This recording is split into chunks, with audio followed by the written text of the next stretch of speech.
কাজ, ক্ষমতা ও শক্তি গাণিতিক সমস্যার দ্বিতীয় পার্ট। ঢাকা বোর্ড 2017। 80 কেজি ভরের একটি হরিণ 72 কিলোমিটার পার আওয়ার সুষম বেগে চলার সময় 75 মিটার পেছনে গাছের আড়ালে লুকিয়ে থাকা 200 কেজি ভরের একটি বাঘ 1.5 মিটার পার সেকেন্ড সুষম ত্বরণে 30 সেকেন্ড যাবৎ তাড়া করল। তাহলে আগে প্রথমে আমাদের উদ্দীপকটা ভালোভাবে বুঝতে হবে যে হরিণ চলতেছে সুষম বেগে। আমরা জানি সুষম বেগের ক্ষেত্রে দূরত্ব নির্ণয়ের ক্ষেত্রে সর্বদা s=bt সূত্র ব্যবহার করি, এবং বাঘ চলতেছে সুষম ত্বরণে, সেক্ষেত্রে দূরত্ব নির্ণয়ের সূত্র হবে s=ut + ½ at²। এই দুটো জিনিস আমাদের মনে রাখতে হবে যে সুষম বেগের ক্ষেত্রে s=bt, সুষম ত্বরণের ক্ষেত্রে s=ut + ½ at²। এবং এখানে আরেকটা জিনিস লক্ষ্য করতে হবে যে আমাদের 75 মিটার পেছনে গাছের আড়ালে লুকিয়ে থাকেন, অর্থাৎ হরিণ থেকে বাঘ 75 মিটার পিছনে, অথবা এভাবে বলতে পারি যে বাঘ থেকে হরিণ 75 মিটার আগানো।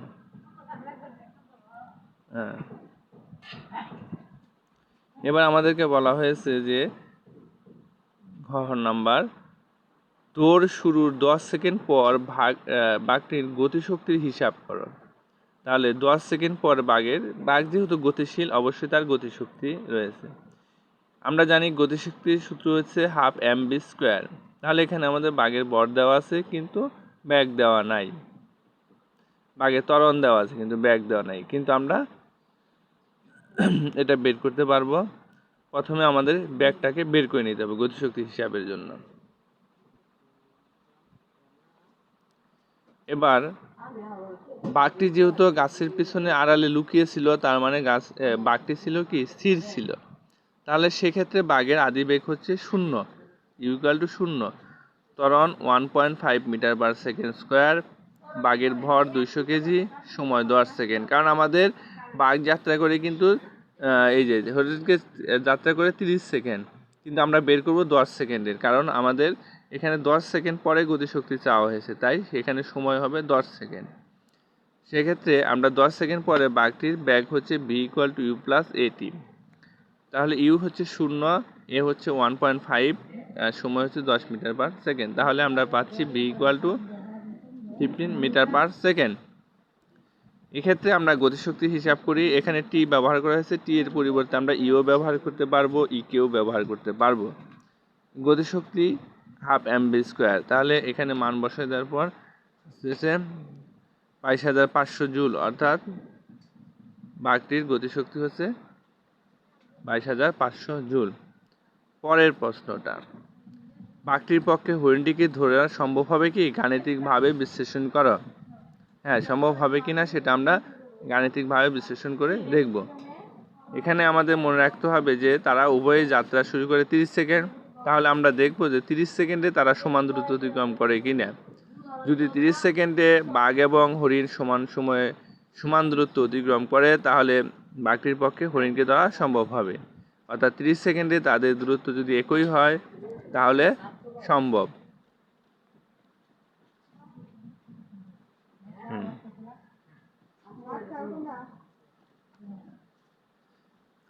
বাঘটি হরিণকে 30 সেকেন্ড তাড়া করে। এই 30 সেকেন্ডে হরিণ কর্তৃক অতিক্রান্ত দূরত্ব s1।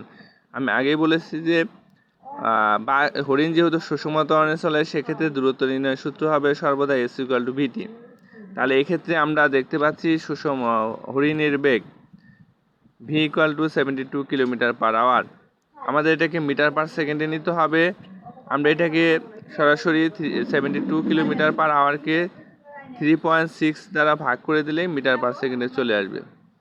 তাহলে এটা হবে 20 metre per second.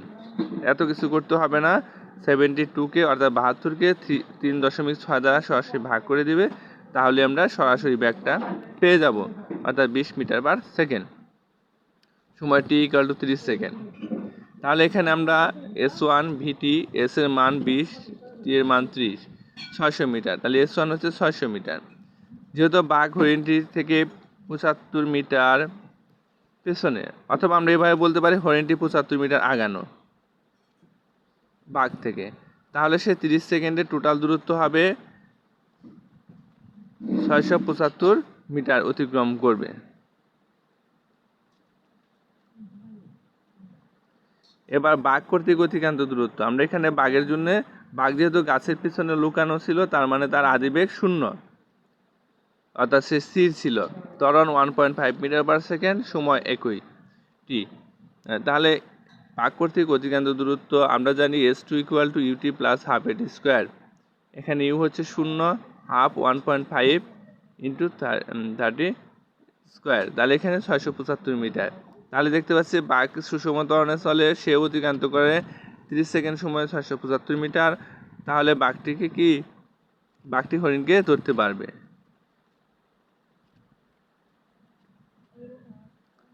Rajshahi board 2017। আমরা চিত্রটা ভালোভাবে লক্ষ্য করি। এখানে A point, B point, C point, বস্তুর ভর 5 কেজি। এ বি টোটালটা হচ্ছে 60 মিটার। A B = 1/4 AC.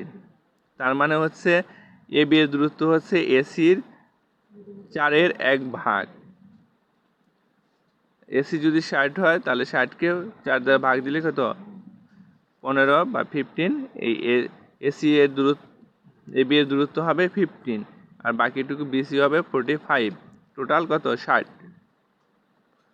এখন আমাদের প্রশ্ন হয়েছে, ভূমি থেকে এ বিন্দুতে বস্তুটি উঠতে যদি 2 মিনিট সময় লাগে, অর্থাৎ ভূমি হতে, এটা হলো ভূমির, সি বিন্দুটা হচ্ছে ভূমি, সি পয়েন্ট। এই বিন্দু থেকে বস্তুটি উঠতে যদি 2 মিনিট সময় লাগে, তখন তার ক্ষমতা কত প্রয়োগ করা হয়েছিল?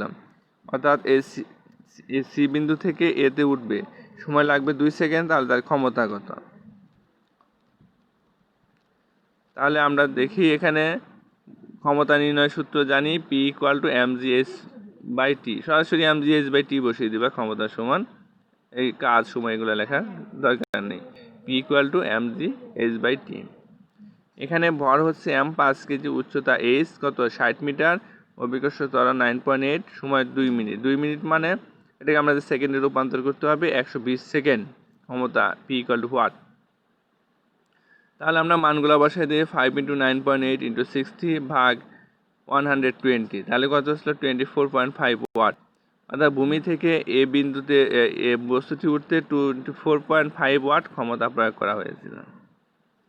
এবার বলা হয়েছে পরবর্তী প্রশ্ন, বি ও সি বিন্দুতে শক্তি সংরক্ষণশীলতা অনুষ্ঠিত হবে কিনা। আমরা জানি শক্তি সংরক্ষণশীলতা তখনই অনুষ্ঠিত হবে বা নীতি মেনে চলবে যখন তাদের মোট শক্তি, উভয় বিন্দুতে মোট শক্তি সমান হবে, অর্থাৎ বি ও সি বিন্দুতে মোট শক্তি সমান হবে। আর মোট শক্তি সমান আমরা জানি গতিশক্তি প্লাস বিভব শক্তি, বা বিভব শক্তি প্লাস গতিশক্তি। তাহলে সেক্ষেত্রে আমরা বি বিন্দুতে আমরা গতিশক্তি ও বিভব শক্তি বের করব, এবং সি বিন্দুতেও গতিশক্তি ও বিভব শক্তি বের করব। তাহলে আমাদের এখানে হাইটটা লাগবে। আমরা জানি যে গতিশক্তির জন্য হাইট কল্পনা করি, দূরত্ব কল্পনা করি উপর থেকে, আর গতিশক্তির ক্ষেত্রে, বিভব শক্তির ক্ষেত্রে নিচে থেকে কল্পনা করি, ধরে নিই। তাহলে আমরা এসি যদি 60 মিটার হয়, এ বি হচ্ছে 1/4 এসি, তাহলে এসি হচ্ছে 60 ভাগ কত? 15 মিটার। তাহলে বিসি এর দূরত্ব কত হবে? AC minus A B, 60 minus 15, অর্থাৎ 45 মিটার, 45 মিটার। এম হচ্ছে 5 কেজি, ত্বরণ 9.8। তাহলে এখন আমরা দেখি বি বিন্দুতে বিভব শক্তি। তাহলে আমরা দেখতে পাচ্ছি যে বিসি এর উচ্চতা, অর্থাৎ ভূমি থেকে বি বিন্দু পর্যন্ত যে দূরত্ব, সেটা হচ্ছে 45 মিটার। আমি প্রথমে বলেছি যে আমরা বিভব শক্তি বের করার ক্ষেত্রে যে বিন্দুতে বিভব শক্তি বের করব, সেটা থেকে ভূমি পর্যন্ত দূরত্ব কাউন্ট করব। তাহলে এখানে বিসি হচ্ছে mgh, বিসি mg হচ্ছে 5 × 9.8 আর 45, তাহলে 2205 জুল। বি বিন্দুতে বস্তুর ব্যাগ, তাহলে বি বিন্দুতে বস্তুর ব্যাগ, এক্ষেত্রে আমরা কি করব? উপর থেকে কাউন্ট করব দূরত্ব। তাহলে এখানে আমাদের বি বিন্দুতে গতিশক্তি বের করতে হবে, তাই আমরা প্রথমে ব্যাগটাকে বের করে নেব। B square U square 2g hb। তাহলে 2 ইন্টু 9.8 এবি। এবি হচ্ছে উপর থেকে দূরত্ব, বি বিন্দুতে উপর থেকে যে দূরত্ব সেটা হচ্ছে 15 মিটার। তাহলে হচ্ছে 294 জুল। তাহলে বি বিন্দুতে বস্তুটির গতিশক্তি কত হবে? Half mv square, half into 5 into 2.94, তাহলে পেলাম 735 জুল। অতএব বি বিন্দুতে মোট শক্তি আমরা পেলাম 2940 জুল। এবার সি বিন্দুতে আমরা জানি যে ভূমিতে বস্তুর কোনো বিভব শক্তি থাকে না, আমরা আলটিমেটলি এখানে আমরা সরাসরি বিভব শক্তিটা জিরো লিখতে পারবো। অর্থাৎ ভূমিতে বস্তুর কখনোই বিভব শক্তি থাকে না, শুধুমাত্র গতিশক্তি থাকে। তাহলে সি বিন্দুতে মোট শক্তি হচ্ছে সি বিন্দুতে বিভব শক্তি প্লাস সি বিন্দুর গতিশক্তি। এখানে ভূমিতে হতে উচ্চতা হবে এসি জিরো, কারণ ভূমিতে কোনো হাইট থাকে না, সেটা শূন্য হয়। আবার জানি পরন্ত বস্তুর আদিবেগ কি হয়? শূন্য হয়। অতিক্রান্ত উচ্চতা এইচ হচ্ছে এসি, জি হচ্ছে 9.8 এটা। তাহলে এমজি এইচ সি বের করি, এখানে এইচ সি যে হচ্ছে শূন্য, তাহলে আলটিমেটলি বিভব শক্তি কী হবে? অবশ্যই শূন্য হবে। তারপরে সি বিন্দুতে ব্যাগ বিসি হলে আমরা সি বিন্দুর ব্যাগটা বের করি, B square equal to square 2gh। 2 এটা শূন্য, আদিবেগ শূন্য, প্লাস 2 ইন্টু 9.8 এসি হচ্ছে পুরাটুকু সম্পূর্ণ দূরত্ব, যেহেতু এটা ভূমিতে এসে পড়বে। তাহলে 60, তাহলে 117.72। তাহলে এখানে আমরা হাফ এমবি স্কোয়ারের সূত্র বসিয়ে পাই 2940 জুল। তাহলে এখানে আমাদের গতিশক্তি সংরক্ষিত হয়েছে, যেহেতু বি ও সি বিন্দুতে মোট শক্তি একই।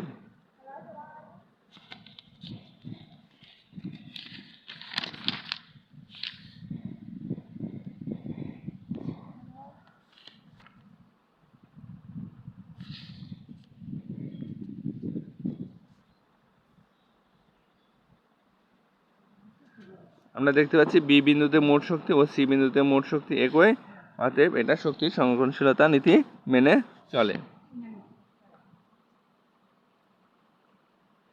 পরের প্রশ্ন, কুমিল্লা বোর্ড 2017। এখানে তোমাদের একটা এইচডাব্লিউ থাকবে।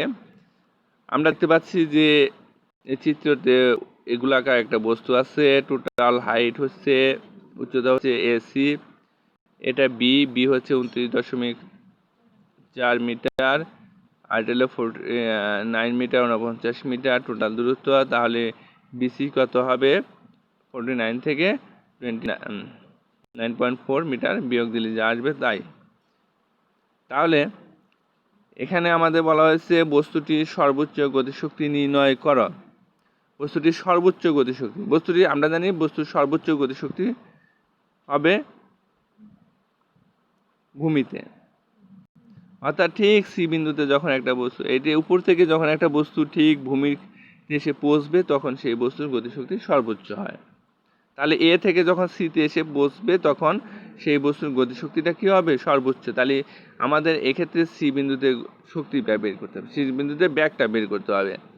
অর্থাৎ এ থেকে একটা বস্তু পরে যদি সিতে চলে আসে, সেক্ষেত্রে বস্তুটার ব্যাগ কত সেটা বের করলে আমরা ওই বস্তুর গতিশক্তিটা বের করতে পারবো। তাহলে এখানে আমাদের টোটাল উচ্চতা হচ্ছে 49 মিটার, বস্তুর ভরটাকে আমরা কেজিতে নিয়ে নিলাম 0.1 কেজি। আমরা জানি পরন্ত বস্তুর আদিবেগ শূন্য, ভূমিতে স্পর্শ করার ঠিক পূর্ব মুহূর্তটি হচ্ছে ব্যাগ কি? সর্বোচ্চ গতিশক্তি।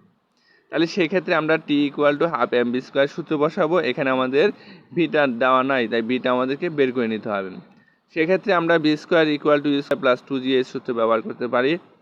তাহলে U equal to 0, 2 into 9.8 into 49, তাহলে বি হচ্ছে 960.4। এবং এখন এই গতিশক্তির ইকুয়েশনের মানটা বসিয়ে দিলে আমাদের আসছে 48.02। অর্থাৎ এখানে আমাদের সর্বোচ্চ গতিশক্তি হবে 48.02 জুল। আর এই যে লাস্টের যে অঙ্কটা আছে, এই বস্তুটি এই বিন্দুতে মোট শক্তি, বি বিন্দুতে মোট শক্তি অপরিবর্তিত থাকবে কিনা, অপরিবর্তিত থাকবে গাণিতিকভাবে ব্যাখ্যা করে। এটা তোমাদের জন্য এইচডাব্লিউ থাকলো, তোমরা আজকে এটা এইচডাব্লিউ করে সেন্ড করবে। Thank you everyone.